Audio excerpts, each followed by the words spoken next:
سلام عرض میکنم دانشجویان عزیز. درس پنجم را آغاز می‌نماییم. اولا درس چهارم که یکچند جمله‌هایی که در زیر ویدیو نوشته بودم در درس چهارم ترجمه آنها را به شما می‌فهمونم. یعنی شما باید آن ترجمه کردید. این حال ترجمه‌اش رو ببینید و اگر ترجمه من می‌کردگی با ترجمه شما موافقت کند پس یعنی درست ترجمه کرده. Hello friends. سلام دوستان. How are you? شما چخیر؟ We are fine. ما خوب هستیم. We are fine. یعنی ما خوب هستیم. What's your name? نام شما چی است؟ My name is فخرالدین. نام من فخرالدین است. فخرالدین is my friend. فخرالدین دوست من است. He is from دوشنبه. وی از دوشنبه است. اکبر open the door. اکبر در رو گشود. Don't close the door. در رو نپوش. اکبر opens the door. اکبر در رو گشود. یعنی یکی اکبر opens the door. اکبر در رو میگشوید. I am at store. من در مغازه میباشم. علی سعدی let's go to the store. علی سعدی بیایید به مغازه میرویم. No, we don't go to the store. We go to school. نه ما به مغازه نمیرویم. ما به مکتب میرویم. یعنی این ترجمه جمله های درسی چهارم بود. این حال درسی پنجم خود رو شروع میکنیم. یعنی با نوشتن چنین کلمه ها یعنی در صورتی که یعنی کسب است بسیاری اینها خب دکتر تیچر یعنی دکتر معلم دانشجو طلبه. خب حاضر یک جمله ترتیب میدیم. حتما این کلمه ها رو نوشته گیرید. میتونید در پاوزه مونید و این کلمه ها رو نویسید. خب دکتر تیچر معلم student دانشجو pupil طلبه years old یعنی ساله یعنی مقصد چند ساله. من 10 ساله میباشم. من 20 ساله میباشم. تو چند ساله میباشی یعنی همون ساله شد نظر دار سال. live زندگی کردن. study خواندن یعنی آموختن. خب آموختن هم میسیم.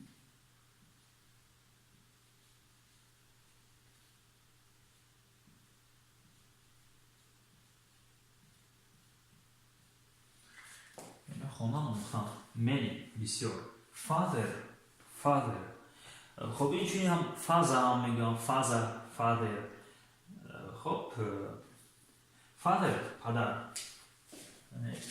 در این سطر mother مادر. brother برادر. uncle عمک تقو. یعنی در زبان تاجیکی ما مثال اگر از طرف پدر باشد ما عمک میگویم از طرف مادر تقو. در زبان اینها هر دو یعنی یک است. همچنین که در زبان روسی مثال دیادیا هم عمک هم تقو رو هر دو دیادیا میگیم. خب در زبان انگلیسی هم همچنین uncle یعنی هم عمک هم تقو. sister در ما مثال هست خواهر هست اپا یعنی اپا کلان یعنی خواهر. خب شاید این هم در لهجه ها باشد. در ادبیات تاجیک حتما خواهر نوشته میشه. در زبان انگلیسی هم چون زبان روسی یعنی sister هم اپا هم خواهر در نظر دارد. یعنی older sister باشه مثل خواهر کلان. elder یا که younger خواهر خورده در نظر دارد. خب من حاضر تصمیم رو خواب میکنم دوستان. کلمه ها رو در یادتون بگذاشته باشید. حاضر جمله ترتیب میدیم با کلمه ها. خب یعنی یک شخص در کامنتاری خواهش کرد که راستی من نفهمیدم چه در نظر داشت. گفت کدام کتاب درس میگذاره روی کتاب خونه از یاد میکنه چیزی گفتم که راستی مقصد گپشو نفهمیدم. مثال من این حال از روی یکم کتاب یعنی درس را از یاد نکرده ایستادم. یعنی با همون گرافیک ترتیب داده خود یعنی درس گفته ایستادم برای که حتما آسان باشد فهما باشد. خب این حال تصنیف رو توضیح میکنم و میگذاریم اسمی ترجمه کردن یک چند جمله و شماره های زبان انگلیسی.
aynı yani yakçan savabı almayaysan خب مثال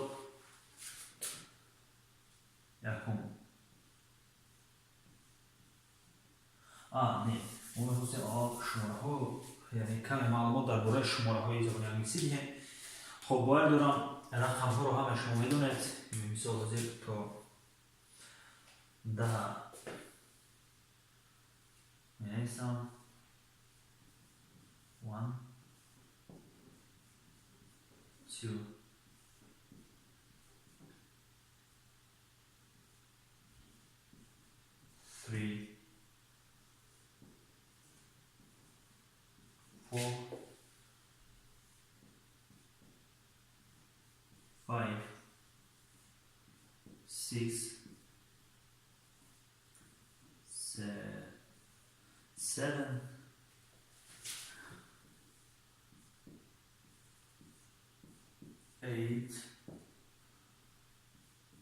خب 9 10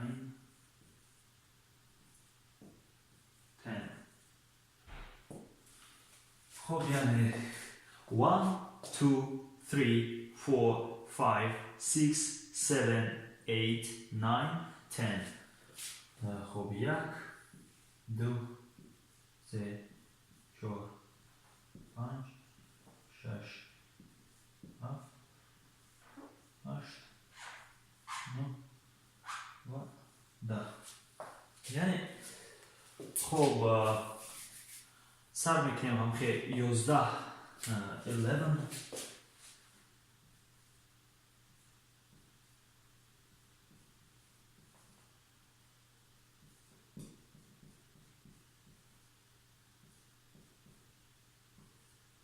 13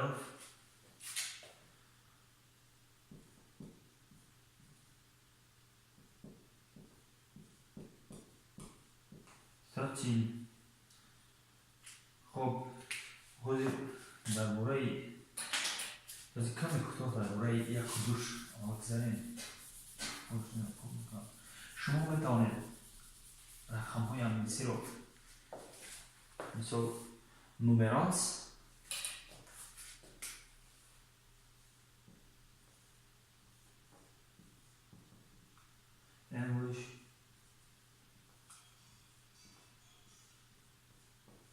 English numerals یعنی در میتونید در اینترنت در گوگل پویست در اونجا یعنی کدام رقم چی خونده چی نوشته میشه یعنی ما وقت خود رو بسیار درباره که شما از هر کجا بتونید یعنی سرچشمه‌های زیاد دارن درباره سرچ نمیکنید خب در شماره زبان انگلیسی چی رو خود فهموندن میخواستم یعنی پسوند اس رو در اسم یعنی پسوند اس رو من در فعل در شما فهموندم مثال در verb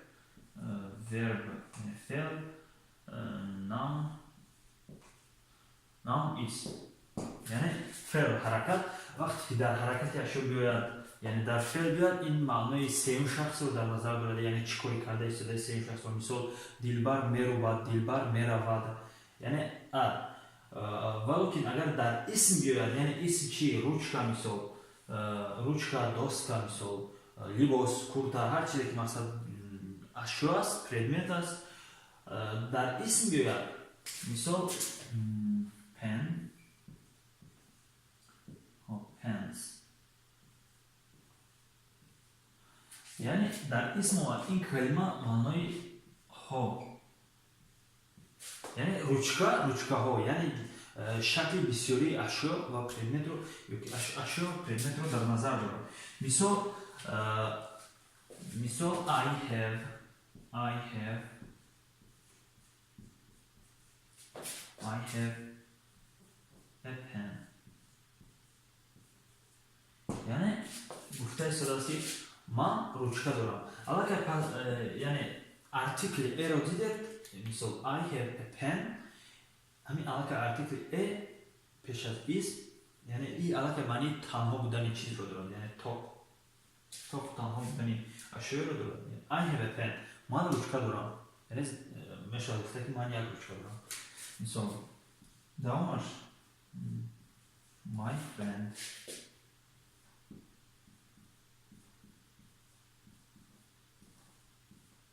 My friend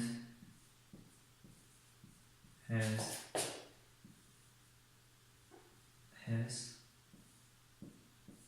three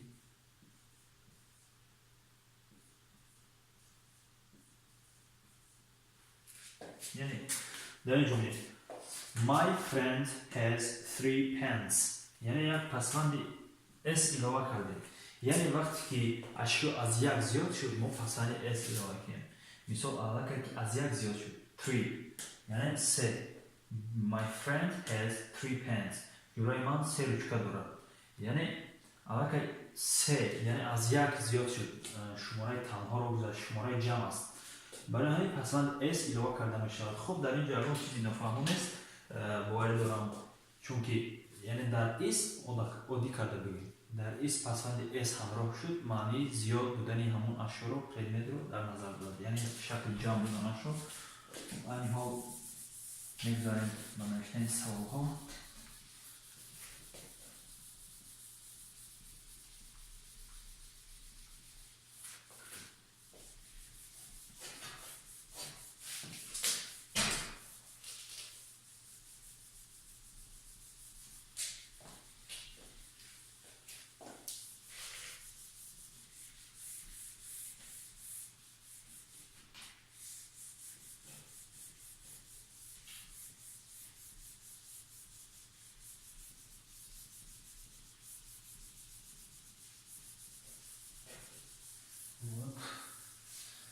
خب سوال یکم خب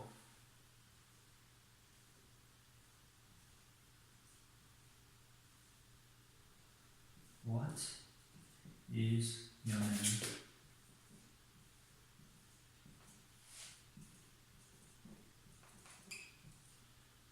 اینو باید دارم که همه شما خیلی با خوردگی هستید What's your name؟ نمیشه چی هست خب How old are you? How old are you? خب Where یعنی کلمه ای که در درس گذشته بودیم در کجا Where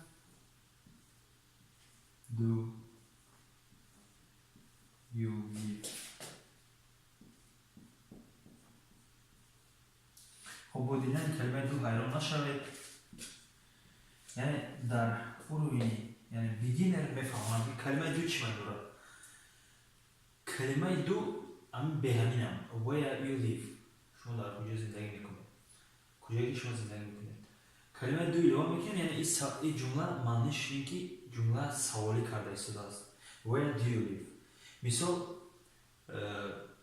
You go to school every day تو هر روز به مکتب میروی You go to school تو به مکتب میروی پیش از you do you میمونه این علاقه سوالی بودن جمله رو میفهمند Do you go to school تو به مکتب میروی مثال You have a pen تو روچکه داری Do you have a pen تو روچکه داری یعنی سوال اما پیش از جانشین که اومد معنای سوالی کردن یعنی پرسیدن سوال دادن جمله رو دادن Where do you live live در خب درسی بودن استفاده در اینجا live زندگی کردن میشه Where در کجا شما در کجا زندگی میکنید Where do you live What's your father خب خوبش ننویسم What are you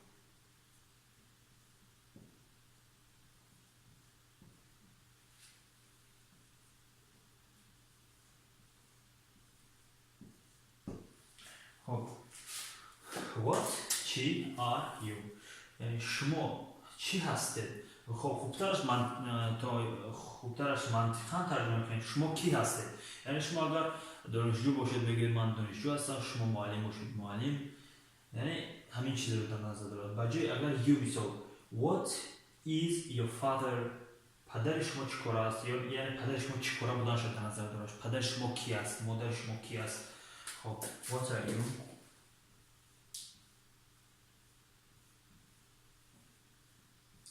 What is your father.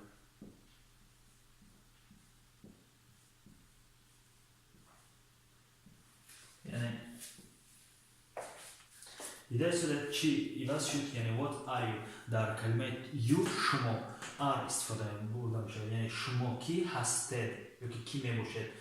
خب وقتی که پدر شد یعنی یک شخص در نظر دارن what is استفاده برده میشه what is your father یعنی پدر شما کی است یعنی کی میباشید کی است یعنی این یک شخص همین هم یک شخص داره ولی که اونها چنانکه گفتن شما گفته یعنی به شخص مراجعه میکنن یعنی شما کی هستید.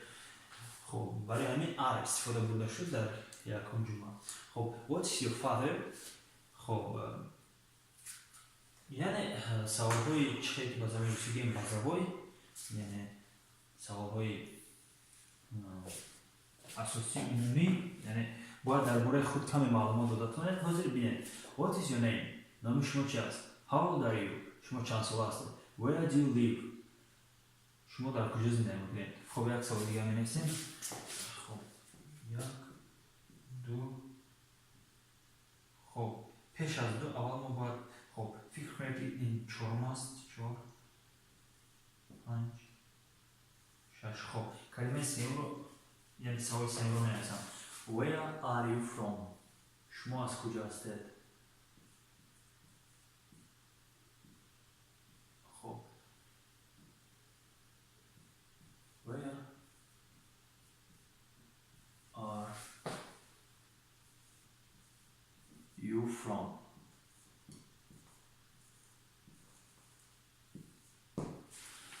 یعنی پیش از اون که این سوال نویسیم باید مایه می‌نویسیم where are you from شما از کجا هستید. خب یعنی where are you from شما از کجا هستید where do you live شما در کجا زندگی میکنید. what are you شما کی هستید what is your father پدر شما کی است. خب یعنی حاضر تخته سیت رو پاک میکنیم و میگذاریم به نوبت جواب دادن همین سوال‌ها. یعنی جواب دادن این سوال‌ها رو میتونم گفته که همچون یک متن همچون یک تاپیک یک تکست می‌نویسیم که در آنجا همه همین سوال‌ها جوابش یافتن ممکن. خب پاک میکنم.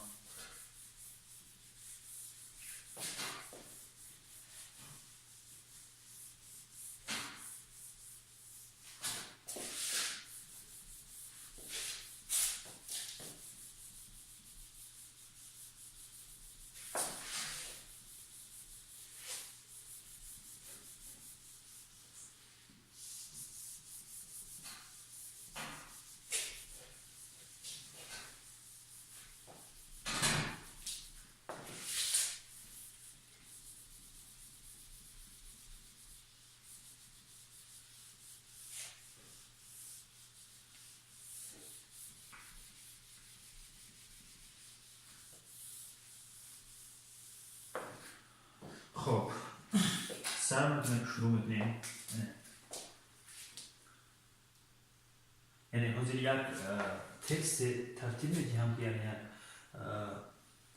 متن ترتیب میدیم که در اونجا همون کلمه هایی که در آیه و همین درس بود یعنی در سر شای درس با شما نشون دادم در همینجا همون کلمه ها اشتراک میکنم یعنی ترجمه میکنیم و همون از این میکنیم. خب my name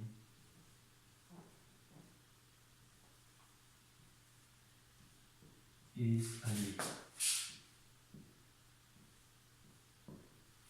خب my name is Ali.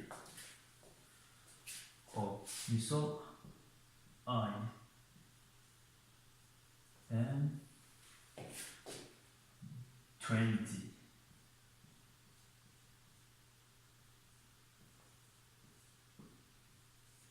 I am 20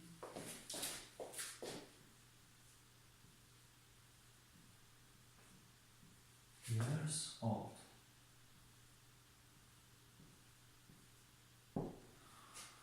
خب I am from Tajikistan.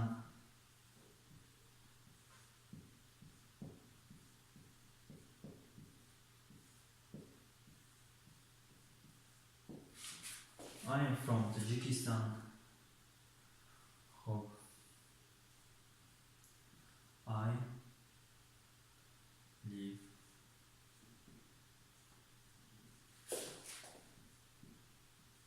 in Moscow.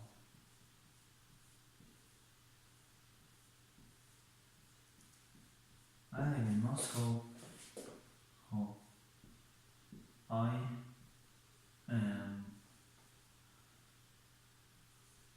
a student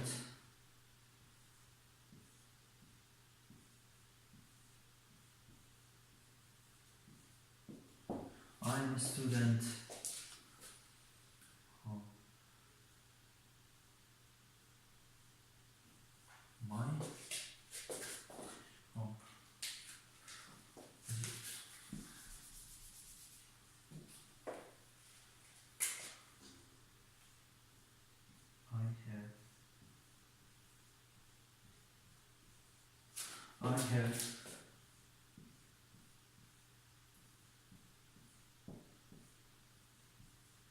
I have mother,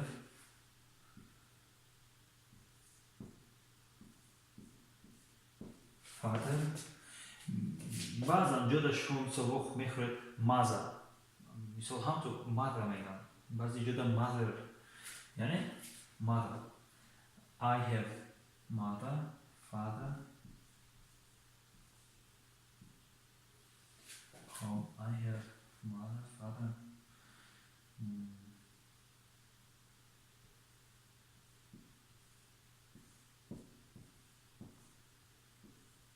And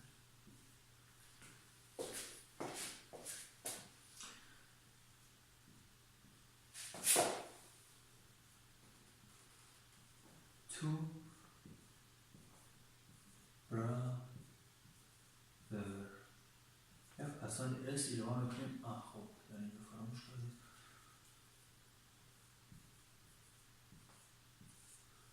یعنی پسند اس برای که این البته دو برادر یعنی از یک زیاد یعنی شکل جمع است دو برادر اوکی برای این پسند اس ایران که همچنان که در اول درس هم I have two brothers. خب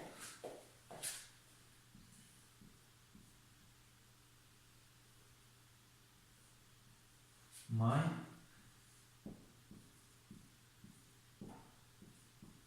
father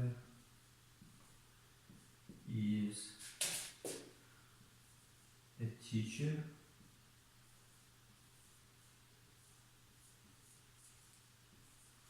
My father is a teacher. Oh.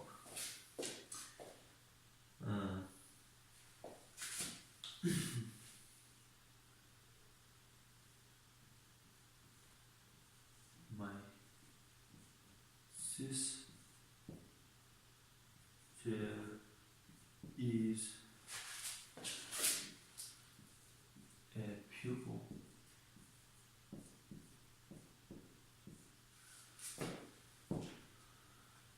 Oh. And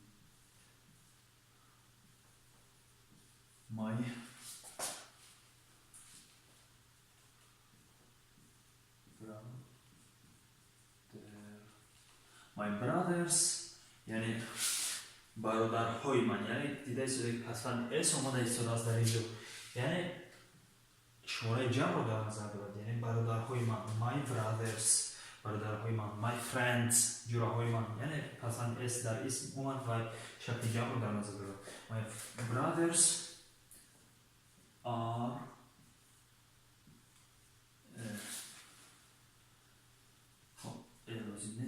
my brothers are students.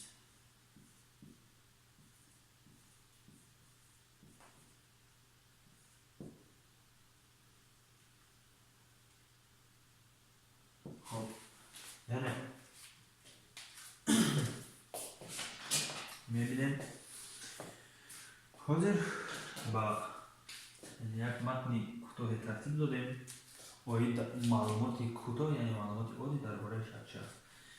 My name is Ali. نام من علی علی است. I am 20 years old. یعنی من 20 این یعنی 20 میشود.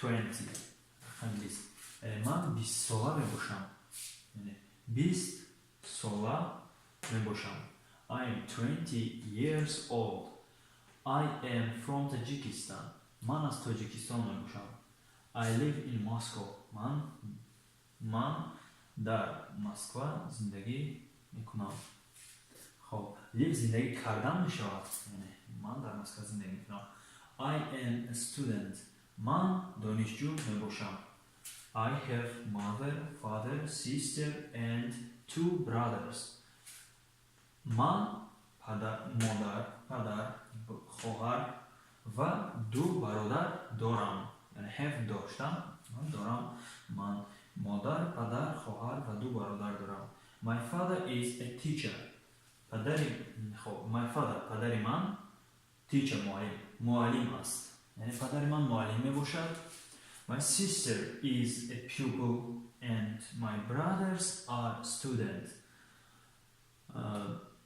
خب خواهر من طلبه است یعنی pupil طلبه با فکرم که نویسته بودم در اول درس خواهر من طلبه می باشد و برادرانم یعنی که شماره جمع در نظر دارم و برادرهایم دانشجو می باشند که دانشجو هستند خب این ها کلمه هایی که ما مقصد یعنی حاضر در اینجا از نویستگی ها ما استفاده نبودیم کلمه های uncle یعنی تقا عمک شما می توانید همچون یعنی my uncle is a teacher عمکی من معلم است مثال my father is a teacher and my uncle is a doctor پدر من معلم است و عمکم یعنی دکتر است یا که تقا دکتر است و همچنین اون کلمه های یعنی ساده رو می توانید گذاشته جمله های خود رو ترتیب دهید و این چونین ما کدام کلمه ها رو نستدیم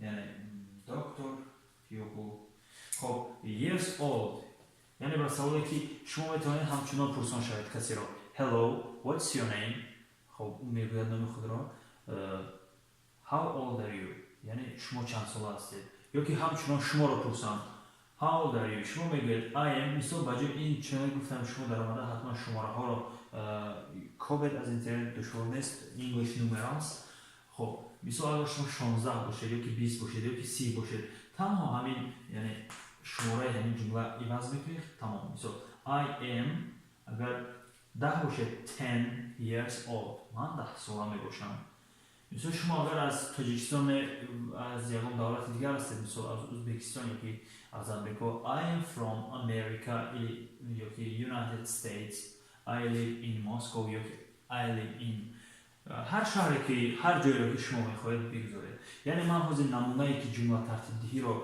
خوب نوشتم شما میتوانید یعنی با فهمیش و ذهن خود یعنی کلمه های دیگر رو در ایلوه کرده جمله رو تغییر مثال I have a brother my brother's name is Kiramuddin مثال my brother's name خب یک چیز دیگر رو میفهمم مثال my name his name her name مثال نامی من نامی وی نامی او خب مثال دوستکار کار میکنم حتما نویسته گیرید چنان که تایی بکنم آنجا یک چیز نفسیم خب میکنم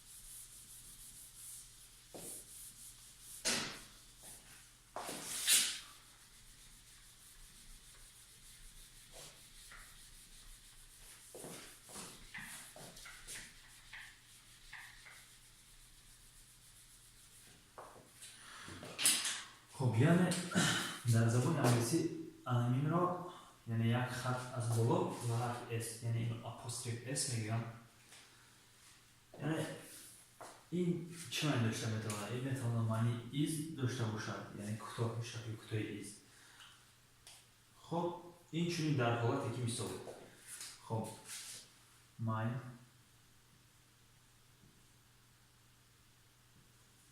father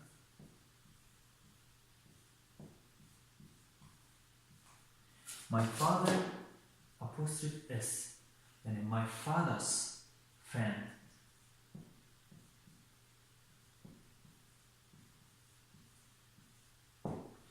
Yani apostrophe s همین دو کلمه که بعد این اسمی که یعنی اسمی که بعد همین جانشین میآید بعد همین کلمه میآید این رو با این علاقمند میکنند. مثلا چه علاقمند؟ یعنی تعلق داشتن دیوم اسم رو با اسم یکم میفهمند. یعنی my father's friend جورا پدر من جورا. یعنی این کلمه هیچ معنی نکرد. یعنی این دو کلمه چه علاقمند؟ جورای پدر من یعنی دوستی پدر من. My father's name دوستی پدر من. یا که my father's friend دوستی پدر من.